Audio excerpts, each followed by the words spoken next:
Rukundo rakeba iwacu habe karibu. Dusangire ubumenyi ku rukundo. Dibana Mwana Ramadan. Kuva ukivuka mu bwimbi cyangwa ubwangavu kugera ushaje, ukenera indyo yuzuye ngo ugire amagara mazima.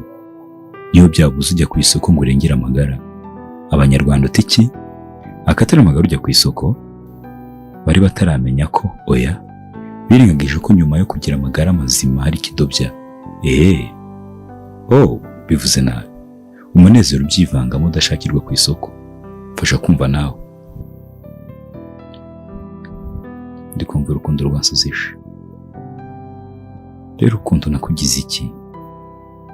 Nankunda bikandinga, ukantera kwibaza ibibazo byinshi. Mfite urukundo ariko simfite onduba. Arankunda pe, ariko simwiyumvamo. Niyo mbyishatsemo ngo mukunde biranga, manza nta mwanya afite mu mutima wanjye. Bya bintu nyamara bikomeje kugorana. Sinkubeshya kuba singo biranyuze. Sinkeneye stress. I want to take care of myself. Ndishimiye umunsi nayo n'umuntu uteye uko umutima wanjye wifuza. Mu rukundo hamwe n'umunezero abandi namarira. Ni gute abanditsi barusobanuye? Urukundo ni iki?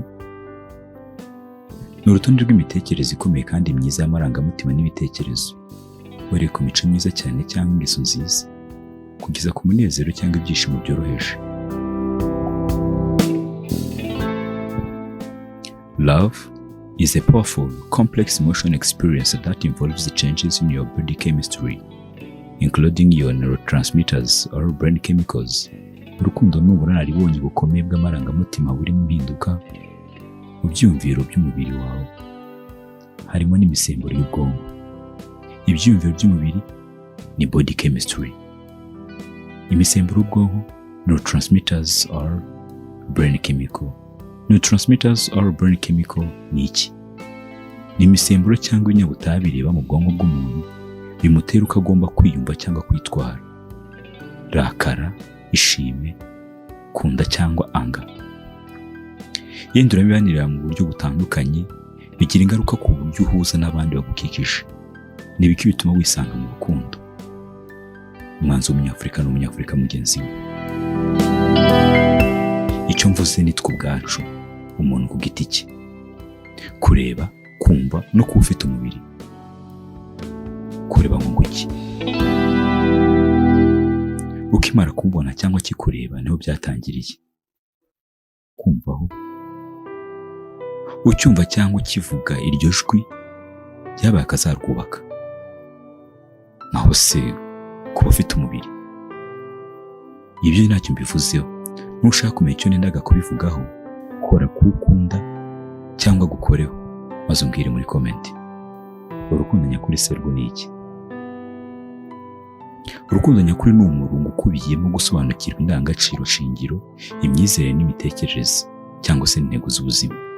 Ndasubiramo. Urukundo nyakuri ni umurongo ukubiyemo gusobanukirwa indangagaciro shingiro, imyizerere n'intego z'ubuzima. Muri rurimi rw'amahanga se babisobanura ngo iki? True love fosters a connection that goes beyond the superficial.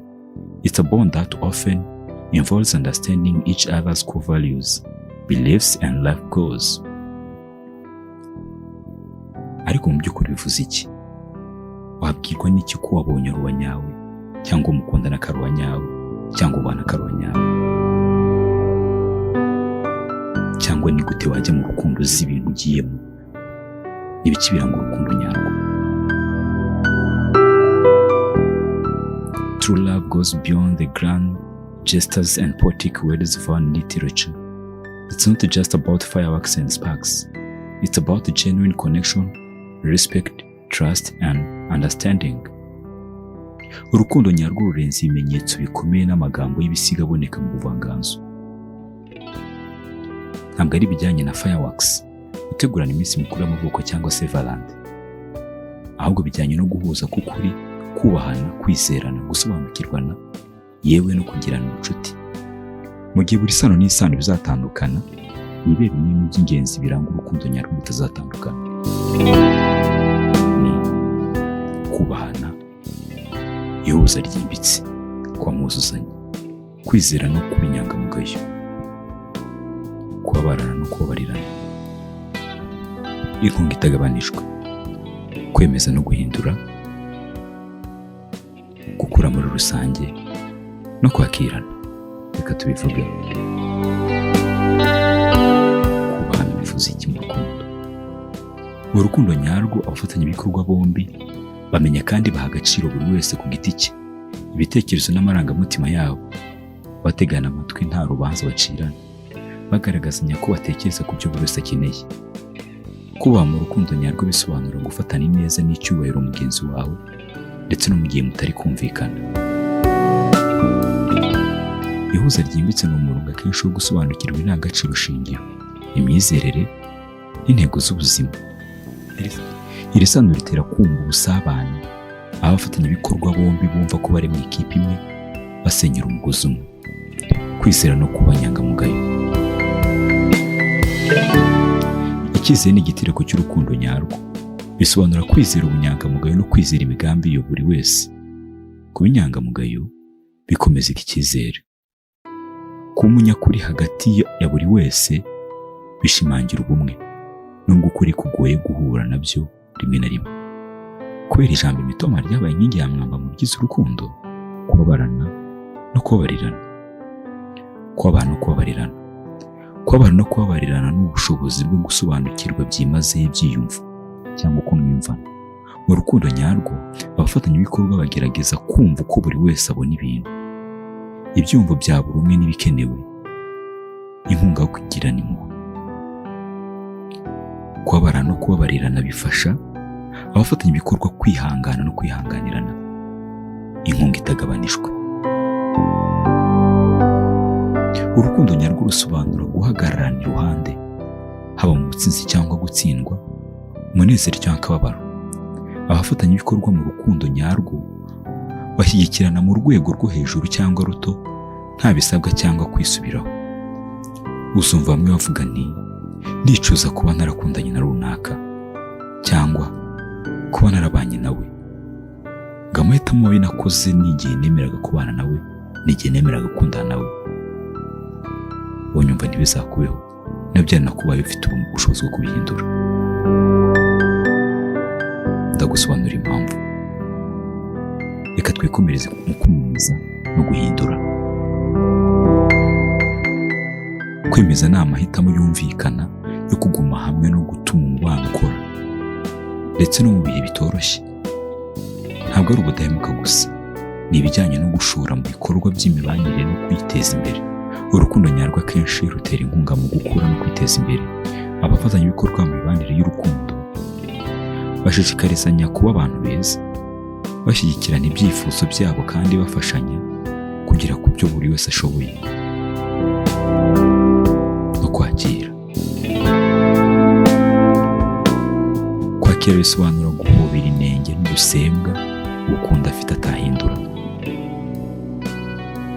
Urukundo nyarwo ntirushaka guhindura undi muntu, ahubwo rwemera kuba abo bari bo. Rwemera ko nta muntu n'umwe. Urukundo nyarwo ni ihuriro ryimbitse kandi ryiza, rirenze gukururana, guhararana na kururukururu. Ni ibyerekeye kubaha, kwizerana, kubabarana n'ibindi nk'uko twabigaragaje haruguru. Ese niba warashatse, waba wemera ko wamubonye? Niba uri mu rukundo, ubwirwa n'iki ko uwo muri gukundana ari wowe nyawe? Cyangwa uracyashakisha ubwo bucuti budasanzwe? Ni uko wakisuzuma ko ufite izo ndangagaciro, ukakibuka igihe wamugarura. Na wundi byagwiririye yabanza akisuzuma akareba amakosa ye, akagerageza kuyahindura.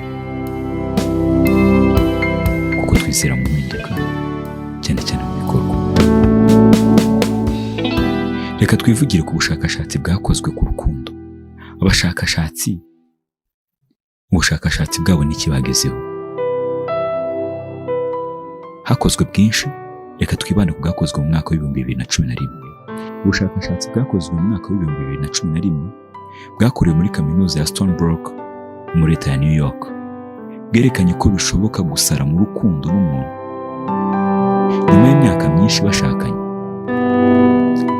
Itsinda ry'ubushakashatsi ryarimo Fisher ryakoze scan ya MRI magnetic resonance imaging ku bashakanye mu gihe kingana n'imyaka 21 yose.